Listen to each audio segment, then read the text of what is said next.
Guys welcome another video of MS biology. Finally NTA ने UGC net का जो form था 2024 जून के लिए उसको रिलीज कर दिया है। और इस बार के इस नोटिफिकेशंस में काफ़ी सारे चेंजेस हैं जो कि कैंडिडेट्स के फेवर में है। तो इस वीडियो में हम लोग बात करने वाले हैं कि यूजीसी नेट 2024 के नोटिफिकेशंस में क्या क्या वो बदलाव हुए हैं।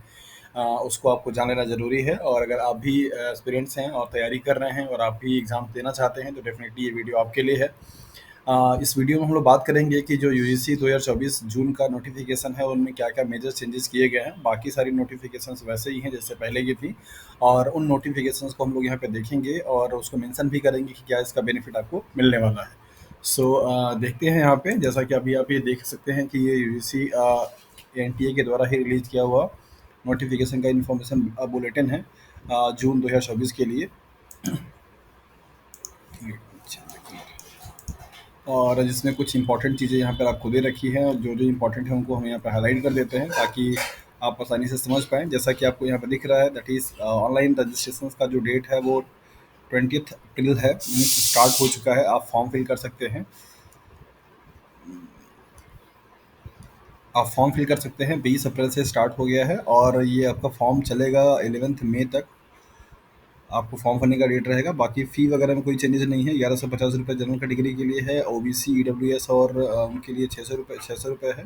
Schedule caste and ST and PWD वालों के लिए 325 रुपये है। ये पहले का ही था।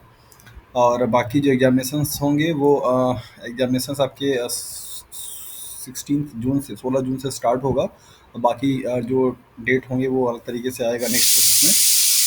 और नेक्स्ट यहाँ पे सबसे जो मेजर इंपॉर्टेंट चीज़ है वो क्या है कि अब तक जो एग्ज़ाम था वो बेसिकली सीबीटी मोड पे हुआ करता था, बट एनटीए इस बार से इस एग्ज़ाम को क्या करेगा, अब ओएमआर बेस्ड भी क्या कराएगा कराएगा। तो जिसका कि एक बड़ा ही वो है, यहाँ पर आप देख सकते हैं UGC 24 June will be conducted in OMR based as per the time schedule specifying the informations at a glance in subject specific area। आपको यहाँ पे दे रखा है कि अब तक पहले क्या होता था, सीबीटी मोड पे एग्जाम हुआ करता था, that is computer based test. But अब आपका फिर से क्या होगा, ये ओएमआर बेस्ड होगा।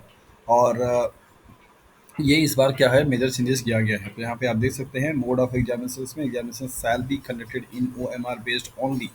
जबकि इससे पहले वाले नोटिफिकेशन में अगर आप देखेंगे तो वहाँ पे सीबीटी मोड ओनली लिखा हुआ होता है। तो अब इस बार क्या होगा आपका, that is the OMR based होगा। बाकी आपके जो पेपर्स के पैटर्न हैं वैसे ही हैं। यहाँ पेपर 1 और पेपर 2 है। पेपर 1 में 100 मार्क्स के क्वेश्चन होंगे और 50 क्वेश्चन होगा। और यहाँ पे 200 मार्क्स के क्वेश्चन होंगे, 100 क्वेश्चन होगा। टोटल ड्यूरेशन आपको 3 घंटे का ही दिया जाएगा जैसा कि पहले था। और बाकी आपको एग्रीगेट मार्क्स ही स्कोर करना होता है। यहाँ पे कोई नेगेटिव मार्किंग नहीं है, जैसा कि आपको पहले भी देखने को मिलता था कि नेगेटिव मार्किंग यहाँ पे नहीं होगा। तो यहाँ पे लिख रखा है साथ साथ there is no negative marking for the incorrect options responses. और एक क्वेश्चन के लिए 2 मार्क्स होगी, पहले से ही ये सारी रिपोर्टेड है। क्राइटेरिया में, एलिजिबिलिटी क्राइटेरिया में अगर आप देखेंगे तो क्वालिफाइंग में थोड़ा सा यहाँ पे चेंजेस किया गया है। जो भी कैंडिडेट्स फोर्थ 4 साल का जो ग्रेजुएशन कर रहे हैं उनके लिए एक चेंजेस है यहाँ पे। 4 ईयर ग्रेजुएशन वाले कैंडिडेट्स के लिए कि वो अगर लास्ट सेमेस्टर में है या लास्ट ईयर में है तो इस फॉर्म को भर सकते हैं। बट यहाँ पे दिया हुआ है the candidates qualifying the NET based on 4 year undergraduate degree will be eligible for the award of a junior research fellowship and admission to the PhD. Means जिन जो ग्रेजुएशन कर रहे हैं 4 ईयर वाला, और अगर वो अपने 8th सेमेस्टर में है या 4th ईयर में, फाइनल ईयर में है, तो वो फॉर्म को फिल कर सकते हैं। और वो जेआरएफ के लिए भी एलिजिबल होंगे एज वेल एज पीएचडी में एडमिशन के लिए भी एलिजिबल होंगे। लेकिन वो असिस्टेंट प्रोफेसर का कहीं पोस्ट अगर आएगा तो उसको फॉर्म फिल करने के एलिजिबल नहीं होंगे। तो यहाँ पे साफ साफ दिख रखा है that is the candidates the candidate qualifying the net based on the 4 year graduation undergraduate degree will not be eligible for the appointment as assistant professor। इस चीज़ को ध्यान रखना होगा। बाकी जो एमएससी अपेयरिंग है, एमएससी पास आउट है, MSc last semester में है और उनका रिजल्ट अवेटेड है, एग्जाम दे चुके हैं, वो सारे कैंडिडेट फॉर्म को फिल कर सकते हैं। और वही पहले वाला ही क्राइटेरिया है। जनरल कैटेगरी वालों के लिए मास्टर्स डिग्री में जो होना चाहिए वो परसेंटेज आपको पहले से ही पता था कि इतना परसेंट आपका होना चाहिए। जैसा कि आप यहाँ पे देख सकते हैं 55% पहले से ही मेंशन है। बाकी कुछ परसेंटेज 50% यहाँ पे है। बाकी कैटेगरी जो रेयर वाले होते हैं उनके लिए। तो जो 4 साल के जो ग्रेजुएशन करने वाले कैंडिडेट्स हैं उनके लिए थोड़ा सा चेंजेज है कि अगर वो फॉर्म को फिल करते हैं तो उनको नेट जेआरएफ का सर्टिफिकेट मिलेगा और पीएचडी एडमिशन मिलेगा, लेकिन वो इस सर्टिफिकेट के बेसिस पे नेट असिस्टेंट प्रोफेसर का फॉर्म फिल नहीं कर पाएंगे। ओके, बाकी यहाँ पे बहुत सारी चीज़ें दे रखी हैं, लेकिन जो भी इम्पोर्टेंट है वो उसको यहाँ पे देख लेते हैं। एज रिलैक्सेशंस में जेआरएफ के लिए 30 से ज़्यादा आपका साल एज नहीं होना चाहिए अगर आप जनरल कैटेगरी से बिलोंग करते हैं तो। और बाकी आपको 5 ईयर का रिलैक्सेशंस मिलेगा अगर आप बिलोंग करते हैं ओबीसी एनसीएल से, मीन्स नॉन क्रीमी लेयर से, और एससी एसटी पीडब्ल्यूडी से या थर्ड जेंडर से, इन सभी से बिलोंग करते हैं तो 35 प्लस हो जाएगा, मीन्स 30 + 5 दैट इज 35 ईयर हो जाएगा। आप 35 ईयर्स तक क्या कर सकते हैं, जेआरएफ का फॉर्म अप्लाई कर सकते हैं। बाकी असिस्टेंट प्रोफेसर के लिए कोई अपर अपर एज लिमिट नहीं है, और एडमिशन टू पीएचडी के लिए भी कोई अपर एज लिमिट नहीं है, तो आप आसानी से पढ़ सकते हैं। और नेक्स्ट जो चीज़ है वो यहाँ पे देख लेते हैं हम लोग।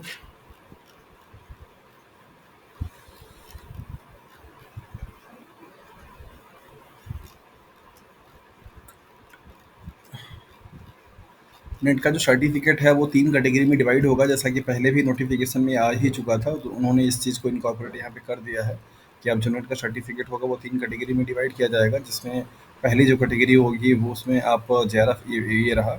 The eligible will be in the category 1। Category 1 जो सर्टिफिकेट होगा वो award for the JRF and appointment as assistant professor यहाँ पे दे रखा है।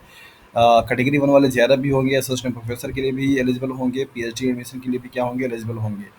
कैटेगरी 2 में जिनका रिजल्ट आएगा, सर्टिफिकेट मिलेगा, वो जेआरएफ उनके पास नहीं होगा, वो असिस्टेंट प्रोफेसर के लिए अप्लाई कर सकते हैं, पीएचडी में एडमिशन भी ले सकते हैं। कैटेगरी 3 वाली जो होगी वो सिर्फ और सिर्फ ना तो उनको जेआरएफ मिलेगा, ना ही वो असिस्टेंट प्रोफेसर के लिए अप्लाई कर पाएंगे, लेकिन वो पीएचडी में क्या कर सकते हैं, एडमिशन ले सकते हैं। सो अब से ये रूल अप्लाई होगा, और अब का जो एग्ज़ाम होगा उसके बाद जो आपके सर्टिफिकेट मिलेंगे वो कैटेगरी वाइज लिख कर के आएगी कि कैटेगरी 1 में है, कैटेगरी 2 में है, कैटेगरी 3 में है।